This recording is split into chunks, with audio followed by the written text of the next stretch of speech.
students, welcome back to Chandrajit classes.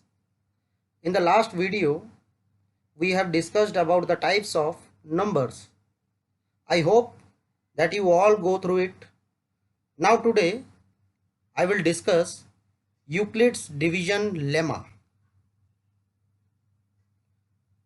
Now what is Euclid division's lemma? First तो हम ये जान लेते हैं कि यूक्लिड कौन है.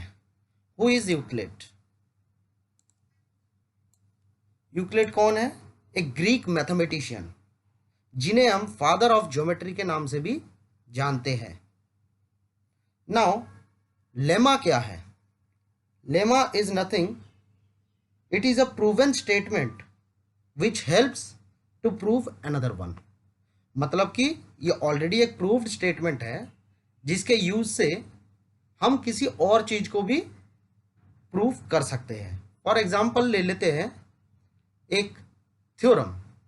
थ्योरम ऑलरेडी प्रूव्ड होता है, उसी प्रूव्ड के थ्रू हम लोग क्वेश्चंस को भी प्रूव करते हैं. So it is a procedure, you can say. Okay, now come to its definition. इसके डेफिनेशन में हम लोग क्या जानते हैं, क्या जानने की कोशिश कर रहे हैं? बेसिकली दो नंबर होते हैं, दो इंटीजर्स होते हैं, एक बड़ा एक छोटा. बड़े इंटीजर को छोटे इंटीजर से डिवाइड किया जाता है.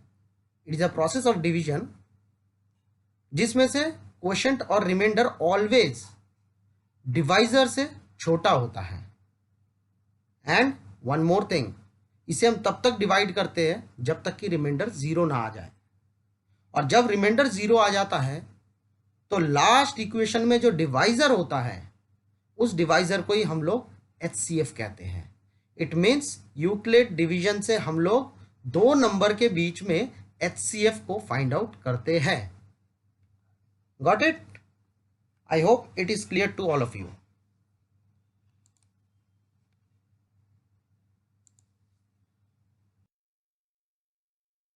नाउ इसका एक इक्वेशन क्या होता है? Basically dividend equal to divisor into quotient plus remainder. ये बेसिक इक्वेशन है जो हम सबको पता है. इसी को हम लोग यूक्लिड लेमा में A equal to B Q plus R के नाम से जानते हैं. A हो गया डिविडेंड जो कि आपके सामने यहाँ पे दिख रहा है. B हो गया divisor, this one, and Q हो गया quotient, and the last one is remainder. Got it? I hope it is clear to all of you. Now start with exercise 1.1. इसमें हम लोग कुछ प्रैक्टिकल क्वेश्चंस करेंगे तो हमें इस डिवीजन के बारे में और अच्छे से पता चल जाएगा. Let's take the first question, the first part, that is 135 and 225. ये दो नंबर आपको दिए हुए हैं. इसमें से बड़ा कौन है? 225. और छोटा कौन है? 135. Obviously 225 is greater than 135. So according to the procedure आप छोटे वाले को ऑलवेज डिविजर लेंगे, बड़े वाले को आप ऑलवेज डिविडेंड लेंगे, जैसा कि पीछे अभी डायग्राम में आपको बताया गया था. Here it is 225 is the dividend, 135 is the divisor. अब आप इसको डिवाइड करेंगे तो 135 इंटू 1 कम्स 135, तो रिमाइंडर कम्स 90. आप एक चीज को देखें, जैसा कि डेफिनेशन में बताया गया है, quotient and remainder both will be smaller than the divisor. Always ये होना जरूरी है, इसी को यूक्लिड डिवीजन फॉर्मेट कहते हैं. तो यहाँ पे देखिए 1 और 90 जो है वो दोनों ही 135 से छोटे हैं. तो फिर अब आगे हम सॉल्व करेंगे. और आगे कैसे सॉल्व करेंगे? देखिए, अब यही डिवीजर आगे नेक्स्ट स्टेप में डिविडेंड बन जाता है. 135 becomes the dividend. Now again 90 comes divisor here and 1 is your quotient and 45 comes your remainder. क्योंकि 91 जा 90 तो माइनस करने पे रिमाइंडर आया 45. Got it? अब देखिए 1 और 45 यानी क्वोशंट और रिमाइंडर दोनों ही अगेन डिविजर से छोटे हैं. तो अब इसे आगे प्रोसेसिंग को बढ़ाएं. वो कैसे? अब ये डिवाइजर जो है अगेन डिविडेंड बन जाएगा, जैसे कि पीछे 135 बना था। अब 90 becomes dividend, 45 becomes divisor, 2 is your quotient and 0 becomes remainder, क्योंकि 45 टू ज़ा 90 हो गया, तो रिमाइंडर कम्स 0। अब जब रिमाइंडर आपके पास 0 आ गया है तो लास्ट स्टेप में जो डिवाइजर था दैट इज 45, तो 45 becomes the HCF of 135 and 225। इसी को हमने यूक्लिड डिवीजन के एल्गोरिथम में कैसे लिखा है, a equal to B Q plus R, जो कि उसका इक्वेशन था। तो a is your dividend, b is your divisor, q is your quotient and r is your remainder. तो ये हो गया फर्स्ट स्टेप में 225 इक्वल टू 135 इंटू 1 प्लस 90, जो कि यहाँ पे लिखा हुआ था 225 equal to 135 into 1 plus remainder that is 90। Second step में ये वाला आ गया यहाँ पे, और लास्ट स्टेप में ये वाला पार्ट यहाँ पे आ गया, यानी dividend equal to divisor into quotient plus remainder. तो रिमाइंडर 0 आ गया। यहाँ पे देखिए डिवाइजर क्या है, 45 है, तो 45 is your answer. Therefore HCF of 135 and 225 is 45। Clear? I hope it is clear to all of you. Now come to the next question or next part. अब नेक्स्ट क्वेश्चन में क्या है, 196 एंड 38220। अब इनमें बड़ा कौन है, 38220। इट मीन्स बड़े को हमने क्या लेना है, डिविडेंड, एंड छोटे को यानी 196 को डिवाइजर।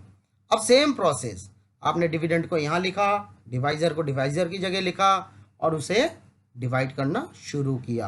अब इस प्रोसेसिंग में देखिए 196 इंटू 1 196 आ गया।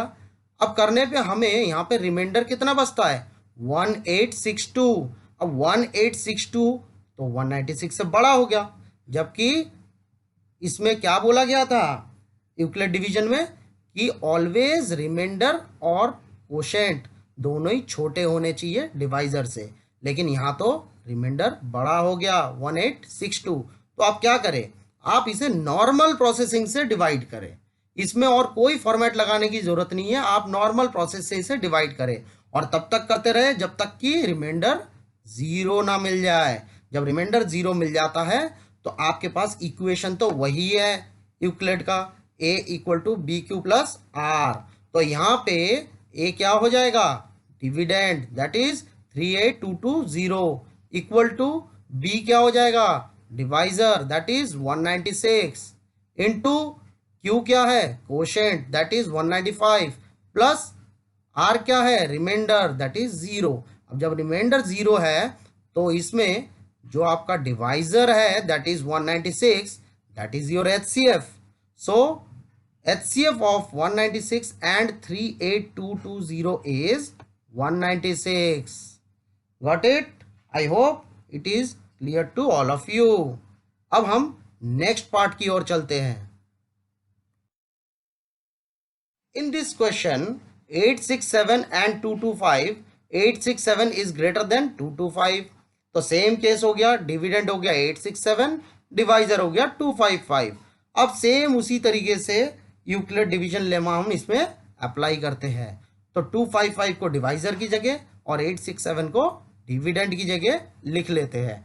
नाउ अब इसे मल्टीप्लाई करेंगे, 255 को अगर हम 3 से मल्टीप्लाई करते हैं तो इट कम्स 765।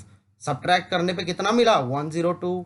अब 102 और 3 देखिए कोशेंट और रिमाइंडर दोनों ही डिवाइजर से छोटे हैं, यानी कि यहाँ पे प्रोसेसिंग आगे चलेगा, कंटिन्यू करेगा। तो अब क्या हो जाएगा, ये डिवाइजर आगे आके इस स्टेप में डिविडेंड का काम करेगा। It means 255 becomes dividend and 102 becomes divisor and 2 is your quotient and 51 is your remainder here because 102 into 2 is 204, minus करने पे मिला 51। Okay, now see again, quotient है 2, रिमाइंडर है 51, दोनों ही डिवाइजर से छोटे हैं, तो इसे आगे कैरी फॉरवर्ड करें तो कैसे होगा, 102 अब क्या बन जाएगा, डिविडेंड बन जाएगा, 51 क्या बन जाएगा, डिवाइजर बन जाएगा। 2 यहाँ पे क्वोशेंट है और रिमाइंडर देखिए 0 आ रहा है, बिकॉज 51 इंटू 2 इज 102 और 102 को 102 से माइनस करने पे फाइनली रिमाइंडर आया 0। तो इस केस में लास्ट स्टेप में डिवाइजर कौन है, 51। So that means 51 is your HCF। अगर मैं लास्ट इक्वेशन में इसे पुट करता हूं तो लास्ट इक्वेशन क्या बनता है, dividend equal to divisor into quotient plus remainder. तो यहाँ पे क्वोशेंट क्या है लास्ट में, 51, तो 51 is your HCF। Got it? I hope it is also clear. So ये था हमारा Euclid division lemma. I hope सबको समझ में आया होगा। इस वीडियो को बार बार देख के आप और क्लियरिटी ले सकते हैं। जब तक के लिए thank you. Now you can like it, subscribe it, hit the bell icon and can share it. Again thank you, and in the next video we will continue the remaining part of 1.1 exercise. Okay, goodbye, मिलते हैं फिर।